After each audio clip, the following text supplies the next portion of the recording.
오늘은 열왕기서 강해 39번째 시간을 갖겠습니다. 말씀의 제목은 하나님이 홀로 이루시고입니다. 말씀의 제목을 우리 다 같이 한번 따라 하시겠습니까?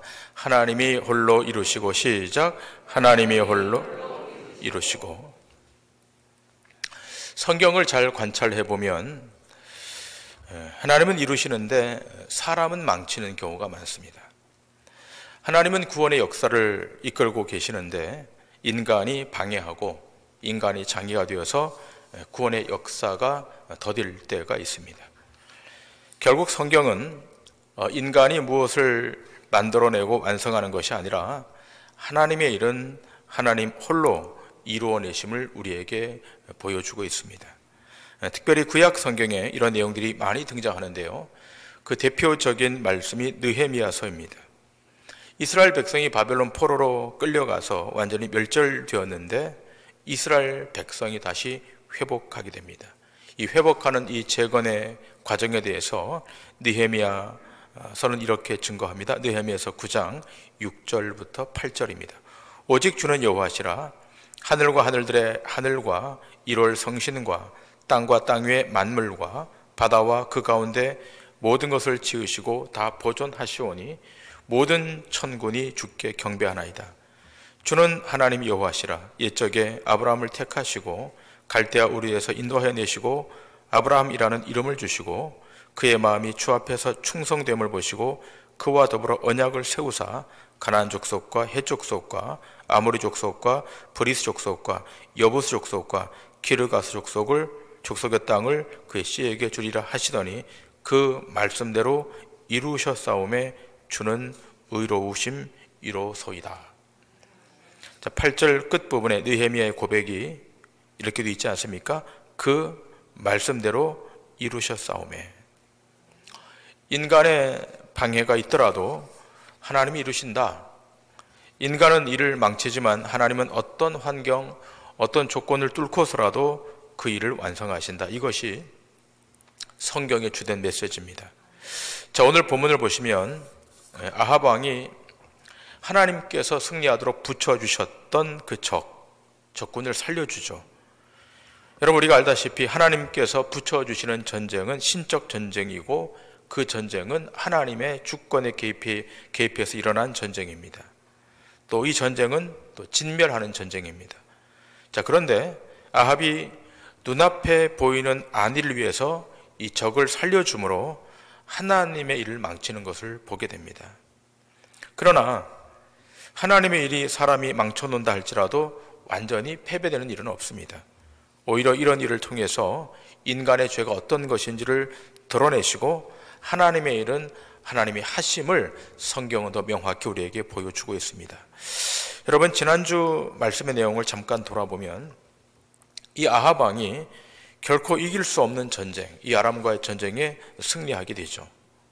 두 번에 걸친 1차 전쟁과 2차 전쟁, 두 번에 걸친 전쟁에서 이 아합 왕이 승리하게 됩니다. 아합 왕이 승리를 거두었던 것은 결단코 아합의 능력 때문이 아닙니다. 또 아합이 의로웠거나 정직해서도 아닙니다. 아시다시피 아합은 바알과 아세라를 열심히 섬겼던 악한 왕입니다. 아합은 엘리야 선지자가 바알과 아세라 선지자 850명과 갈멜산에서 전투했던 것을 목격했던 왕입니다. 하늘에서 불이 내려와 응답을 받은 엘리야가 바알 선지자, 아세라 선지자 850명을 단칸에 물리쳤던 그 광경을 목도했던 그런 왕이 아합 왕입니다. 그 사건을 통해서 하나님이 참신, 참 하나님 것이 증명되지 않았습니까? 그럼에도 불구하고 하나님께로 돌이키지 않았던 왕이 아합 왕입니다. 그랬던 아합이 아람 군대에 의해서 진멸 직전에 몰리게 되었습니다. 이때 아합 왕이 갖고 있던 군사의 숫자는 7,000명이었어요. 반면에 아람의 벤하닷의 군대는 12만 7천 명이었습니다. 상대가 되지 않습니다. 자, 그런데 이 두 번에 걸친 이 전쟁에서 아합이 모두 승리합니다. 아합의 실력입니까? 아닙니다. 하나님이 개입하셨기 때문이고 이 전쟁을 통해서 하나님이 어떤 분인지를 하나님이 보여주셨습니다. 자, 열왕기상 20장 28절 이하의 말씀을 다시 보시겠습니다. 그때에 하나님의 사람이 이스라엘 왕에게 나와 말하여 이르되 여호와의 말씀에 아람 사람이 말하기를 여호와는 산의 신이요 골짜기의 신은 아니라 하는도다. 그러므로 내가 이 큰 군대를 다 내 손에 넘기리니 너희는 내가 여호와인 줄을 알리라 하셨나이다 하니라. 진영이 서로 대치한 지 7일이라. 일곱째 날에 접전하여 이스라엘 자손이 하루에 아람 보병 10만 명을 죽이매 그 남은 자는 아벡으로 도망하여 성읍으로 들어갔더니 그 성벽이 그 남은 자 2만 7천 명 위에 무너지고 벤하닷은 도망하여 성읍에 이르러 골방으로 들어가니라. 12만 7천 명이 하루아침에 몰살되는 이 전쟁. 아합의 군사는 7천 명밖에 되지 않지만 이 7천 명의 병사로 아람 군사 12만 7천 명을 쓰러뜨린 이 전쟁. 이 전쟁은 하나님이 개입하신 전쟁이었습니다. 하나님이 붙여주신 전쟁이었습니다. 여호와가 산의 신이며 골짜기의 신이 아니라고 했기에 하나님의 전능한 능력, 하나님의 무한한 그 능력이 거기 임하여서 아람 군대를 격파시켰던 거죠.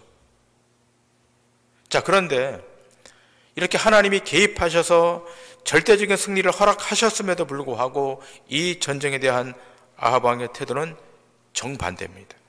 오늘 본문 31절부터 34절의 말씀을 다 같이 보시겠습니다. 그의 신하들이 그에게 말하되 우리가 들은즉 이스라엘 집의 왕들은 인자한 왕이라 하니 만일 우리가 굵은 배로 허리를 동이고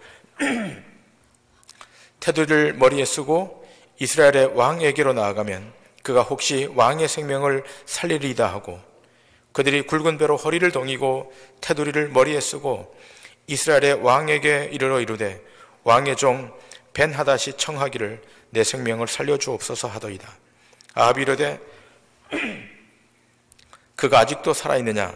그는 내 형제이니라. 그 사람들이 좋은 징조로 여기고 그 말을 얼른 받아 대답하여 이르되 벤하닷은 왕의 형제니이다. 왕이 이르되 너희는 가서 그를 인도하여 오라. 벤하닷이 왕에게 나오니 왕이 그를 병거에 올린지라.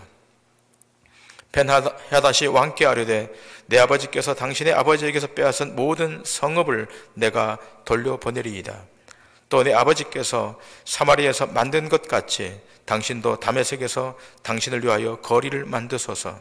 아합이 이르되 내가 이 죄악으로 인해 당신을 놓으리라 하고 이에 더불어 죄악을 맺고 그를 놓았더라. 여러분, 여기 놀라운 일이 벌어지고 있지 않습니까? 하나님께서 붙여주었던 그 적, 이 벤하닷을 아합이 살려주고 있어요. 여러분, 이 전쟁은 진멸의 전쟁입니다. 하나님이 붙여주셨다면 이 적들은 살려주면 안 되는 전쟁이에요. 그런데 아합이 이 벤하닷을 살려줘요. 여러분, 지난주 강의 말씀을 다시 한번 떠올려 보십시오. 벤하닷이 처음에 쳐들어왔을 때 아합 왕이 얼마나 벌벌 떨었습니까?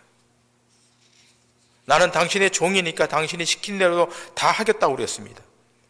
그런데 그 순간 하나님이 이 전쟁에 개입하셨어요. 벌벌 떨고 있던 이 아합 왕이 대승을 거뒀습니다. 하나님의 능력이 거기 임했던 겁니다. 하나님의 손이 거기 임했던 겁니다. 아합 왕의 승리가 돌아갔어요. 자, 그런데요, 시간이 지나고 나니까 그 전쟁이 자기 실력으로 이긴 전쟁으로 아는 거예요. 그리고 이 전쟁에서 끝나지 않고 아람의 벤하닷을 형제로 드립니다. 처단해야 될 벤하닷을 자기 형제로 맞이해 드려요. 이런 이 아합 왕의 호의에 대해서 벤하닷이 거절할 리 만무 아니겠습니까? 그 말을 받아서 형제를 하자고 화답합니다. 적을 지금 형제로 받아들이고 있어요. 과도한 호의를 지금 베풀고 있습니다.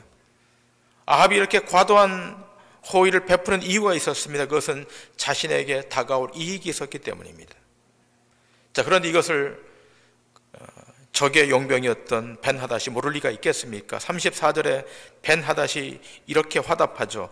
벤하닷이 왕께 아뢰되 내 아버지께서 당신의 아버지에게서 빼앗은 모든 성읍을 내가 돌려보내리이다. 또 내 아버지께서 사마리아에서 만든 것 같이 당신도 다메섹에서 당신을 위하여 거리를 만드소서. 아합이 이르되 내가 이 죄악으로 인해 당신을 놓으리라 하고 이에 더불어 죄악을 맺고 그를 놓았더라. 자, 아람의 벤하닷이 자기 부친이 아합 왕의 아버지 오므리 왕에게서 빼앗은 성읍을 다 돌려준다 그래요. 그리고 이 다메섹 그 중앙에 도로를 만들어서 당신의 이름을 붙이겠다 그래요. 여러분, 요즘도 그 유명 인사들의 이름을 사용해서 거리를 조성하고 있지 않습니까? 마치 그와 같습니다. 아합 왕의 이름을 따서 아람의 다메섹의 도로를 만들 때 당신의 이름을 사용하겠다. 정치적 거래가 이루어지고 있습니다. 진멸되어야 될 벤하닷이 정치적 거래를 통해서 아합 왕과 손을 잡고 있습니다. 자, 이때 하나님께서 선지자를 보내십니다. 그리고 강하게 책망하십니다. 자, 그런데요, 하나님께서 책망하시는 방식이 대단히 상징적입니다. 자, 오늘 본문 35절 이하의 말씀에 이런 상징적인 말씀이 기록되어 있습니다. 선지자의 무리 중 한 사람이 여호와의 말씀을 그의 친구에게 이르되 너는 나를 치라 하였더니 그 사람이 치기를 싫어하는지라. 그가 그 사람에게 이르되 내가 여호와의 말씀을 듣지 아니하였으니 내가 나를 떠나갈 때에 사자가 너를 죽이리라. 그 사람이 그의 곁을 떠나가더니 사자가 그를 만나 죽였더라. 그가 또 다른 사람을 만나 이르되 너는 나를 치라 하매 그 사람이 그를 치되 상하도록 친지라. 대단히 상징적인 사건이 여기 발생하고 있습니다. 자, 내용이 이렇습니다. 선지자 중에 한 사람이 그의 친구에게 자기를 치라고 그래요. 매를 대서 치라고 그럽니다. 자, 그냥 치라고 한 것은 아니라 여호와의 말씀을 그에게 전했던 거죠. 여호와의 말씀으로 나를 치라고 했는데 이 선지자 친구가 농담으로 여겼든지 치질 않는 거예요. 어떻게 여호와 하나님께서 선지자를 치라고 하셨을까 하는 마음으로 그 친구에게 손을 대지 않았는데, 참 아이러니한 것은 이것이 여호와의 말씀에 대한 불순종이 되었다고 성경은 기록합니다. 자, 그래서 본문 36절에 이렇게 되어 있지 않습니까? 내가 여호와의 말씀을 듣지 아니하였으니 네가 나를 떠나갈 때 사자가 너를 죽이리라. 대단히 이상합니다. 자기를 치라고 그랬는데 치지 않았어요. 아니, 어떻게 하나님이 세워놓은 종을 어떻게 칠 수가 있습니까? 그런 마음으로 치지 않았는데 이상하게도 오늘 성경은 이것이 불순종이었다라고 이야기해요.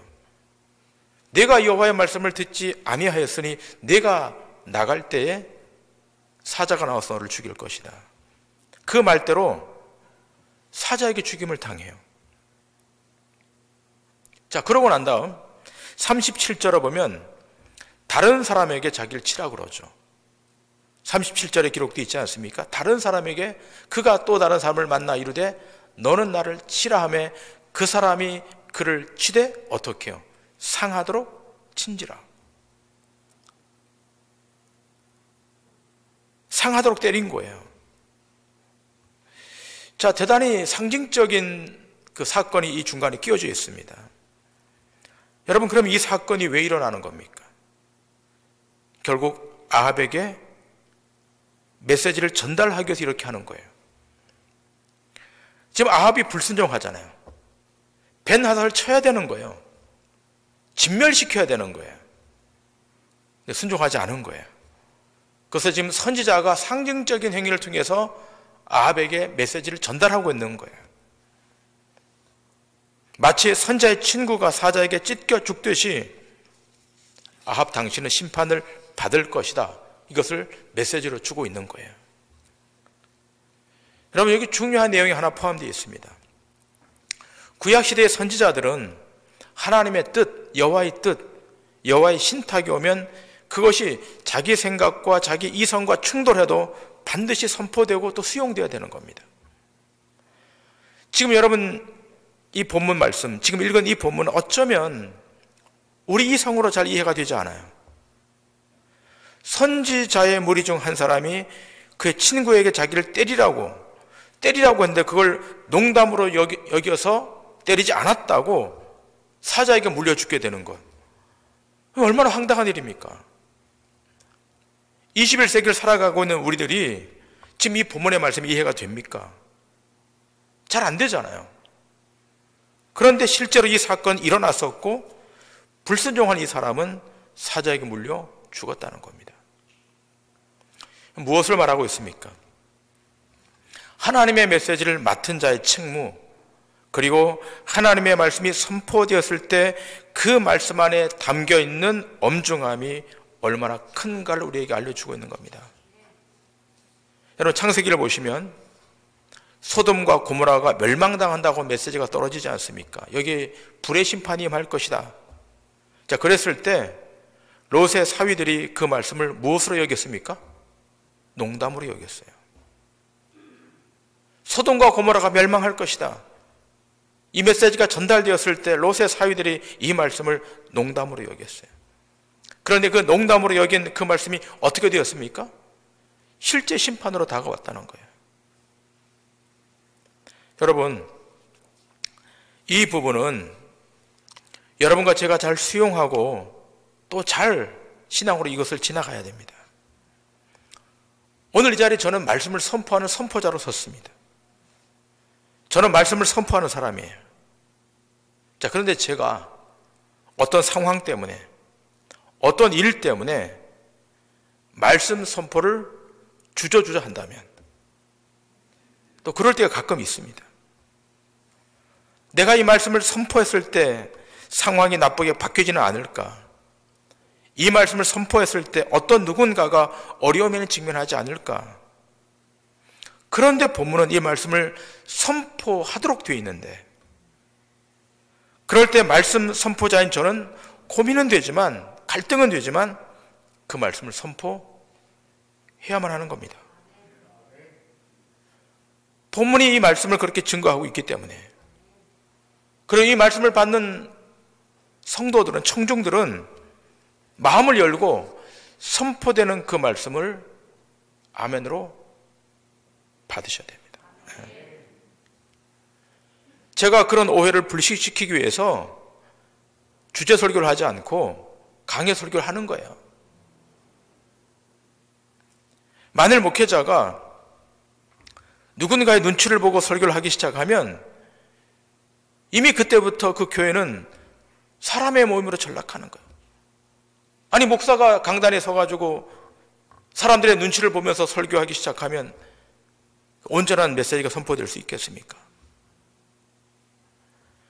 교회는 주의 말씀이 가감없이 전달되어야 되고 선포되어야 되는 겁니다. 이 자리에 참석한 성도 여러분, 그리고 인터넷으로 예배하고 우리 교우 모든 성도님들, 매주마다 선포되는 말씀이 여러분의 생각과 여러분의 마음과 좀 배치된다 할지라도 믿음으로 받아들이셔서 그 말씀을 영적 자양분으로 삼으시기를 주님 이름으로 축원합니다. 자, 한 걸음 더 나아가서 본문 38절 이하입니다. 자, 선지자가 이제 심판의 메시지를 선포하는데 이것 또한 상징적으로 해요. 자, 38절 이하입니다. 선지자가 가서 수건으로 자기의 눈을 가려 변장하고 길가에서 왕을 기다리다가 왕이 지나갈 때 그가 소리질러 왕을 불러 이르되 종이 전장 가운데 나갔더니 한 사람이 돌이켜 어떤 사람을 끌고 내게로 와서 말하기를 이 사람을 지키라. 만일 그를 잃어버리면 내 생명으로 그의 생명을 대신하거나 그렇지 아니하면 내가 은 1달란트를 내어야 하리라 하였거늘 종이 이리저리 이를 볼 동안에 그가 없어졌나이다. 이스라엘 왕이 그에게 이르되 내가 스스로 결정하였으니 그대로 당하여야 하리라. 자, 선자가 지금 매를 맞았잖아요. 몸이 상했잖아요. 이 선자가 맞은 얼굴을 수건으로 가리고 아합 왕 앞으로 나아가 판결을 요청합니다. 자, 수건으로 얼굴을 가렸으니까 누군지 모르는 거겠죠. 자, 이 선지자가 비유를 통해서 판결을 끌어냅니다. 전쟁 때 포로를 맡은 이 비유를 통해서 판결을 끌어내죠. 자, 39절에 보면 이렇게 되어 있지 않습니까? 만일 그를 잃어버리면, 여기서 그라고 하는 것은 포로입니다. 맡은 포로를 잃어버리면 자신의 생명으로 대신하든지 아니면 은 한 달란트를 내어야 하리라 하였거늘 종이 이리저리 이를 돌볼 동안에 그가 없어졌나이다. 자, 지금 이 선자가 비유로 얘기하는 거예요. 내가 포로를 맡았는데 만일 그 포로를 잃어버리면 생명으로 대신하든 아니면 은 한 달러를 내어야 하든, 자, 이런 상황이 벌어졌을 때 아합 왕 당신은 어떻게 하겠습니까? 그때 아합 왕이 답변하지 않습니까? 40절에 이렇게 답변합니다. 이스라엘 왕 아합 왕이 그에게 이르되 내가 스스로 결정했으니 그대로 당하여야 하리라. 여기 아합이 걸려들었습니다. 마치 다윗을 책망하는 나단 선자처럼 비유로 왕의 죄악을 들춰낸 거예요. 스스로 결정했으니까 스스로 당해야 된다. 아합 왕, 당신이 그렇게 결정했으니까 당신 그대로 당해야 된다는 거예요. 당신이 벤하닷을 제거해야 되는데 제거하지 않고 조약을 맺고 형제로 받아들였으니까 당신 그대로 당해야 된다. 그러면서 이 선자가 가렸던 수건을 벗습니다. 41절 이하입니다. 그가 급히 자기의 눈을 가린 수건을 벗으니 이스라엘 왕이 그는 선자 중에 한 사람인 줄 알아본지라. 그가 왕께 아뢰되 여호와의 말씀이 내가 멸하기로 작정한 사람을 네 손으로 놓았은즉 네 목숨은 그의 목숨을 대신하고 네 백성은 그의 백성을 대신하리라 하셨나이다. 이스라엘 왕이 근심하고 답답하여 그의 왕궁으로 돌아가려고 사마리아에 이르니라. 이 선지자가 가렸던 수건을 벗었어요. 벗어보니까 선지자인 거예요. 그리고 여호와의 말씀을 지금 신탁을 선포했다는 거예요. 스스로 했으니까 스스로 당해야 된다는 거예요. 그러면서 어떻게 해요? 내 목숨을 취하겠다는 거예요. 하나님이 진멸하라고 했던 벤하닷을 진멸하지 않았으니까 너는 그 값을 받아야 된다. 내 생명을 취하겠다. 이 메시지를 받았던 아합 왕이 근심하고 왕궁으로 돌아갑니다. 여러분, 하나님께서 아합 왕에게 승리를 주지 않았습니까? 자기 실력으로 아합 왕이 승리한 게 아니에요. 아람의 12만 7천 명을 자기가 물리친 게 아니지 않습니까? 하나님이 이루시는 거예요. 하나님이 승리하도록 만드셨는데 인간이 얼마나 빨리 망쳐지는지를 단적으로 보여주고 있는 거예요. 사람이 왜 여호와 일을 망치는 거예요? 왜 하나님의 그 거대한 그 구속의를 왜 이렇게 망치는 겁니까? 딱 하나입니다. 자기 이익을 위해서. 여러분, 인생 가운데 하나님의 사역이 시작되어 있지 않습니까? 우리의 생애 가운데 하나님의 일이 진행되고 있지 않습니까? 여러분과 저를 통해서 하나님의 놀라운 구속의 일들이 완성되기를 하나님은 원하고 있지 않겠습니까? 자, 그런데요, 중간중간 것이 스탑되어 버려요. 중간중간 멈춰져 버려요. 왜죠? 우리의 정욕 때문에, 우리의 이익 때문에. 소돔과 고모라 상의 멸망 때 여호와의 말씀을 농담처럼 여겼던 그 롯의 조카들, 사위들, 같이 우리도 그럴 수 있다는 거예요. 우리가 정말 하나님의 말씀을 하나님의 말씀으로 받아들이고 믿고 있는가? 정말 사람의 눈치를 보지 않고 내 이름과 내 이익을 여기지 않고 하나님의 말씀 앞에 반응하고 있는가? 날마다 검증해야 됩니다. 내가 어떤 단체에 속해 있어요. 내가 어떤 조직에 속해 있어요. 그런데요, 거기서 하나님의 영광과 전혀 다른 이야기를 해요. 하나님의 이름이 훼손될 것 같아요. 내가 거기에 참여하면 하나님의 명예가 땅바닥에 떨어질 것 같아요. 그러나 그럼에도 불구하고 왕따 될 각오를 하고 하나님의 말씀을 붙잡는 사람, 하나님 그를 통해서 하나님의 일을 하시는 겁니다.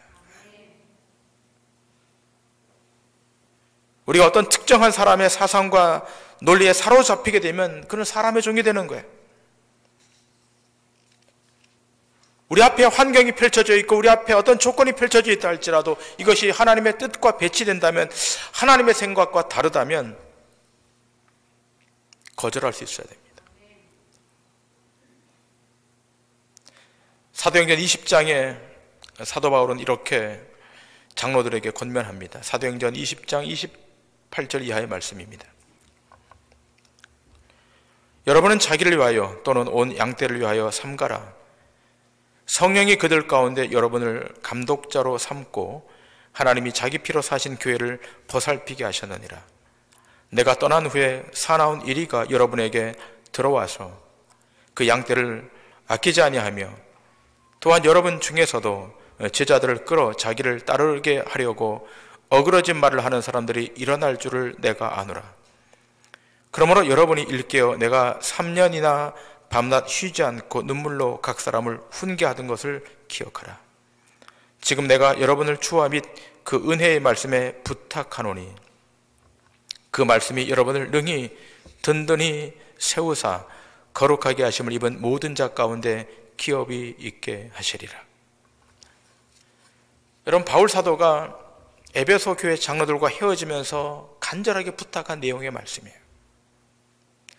하나님의 피로 값주고 산 교회에서 동일하게 복음을 들었는데 그 중에 어떤 사람들은 제자들을 끌어서 자기를 따르게 하는 사람들이 나타났다는 거예요. 핏값을 주고 교회를 세웠는데 자기 영광을 위해서 자기를 인위적으로 따르게 했던 일단의 무리를 만들었다는 거예요. 자기 영광을 위해서, 자기 이름을 위해서.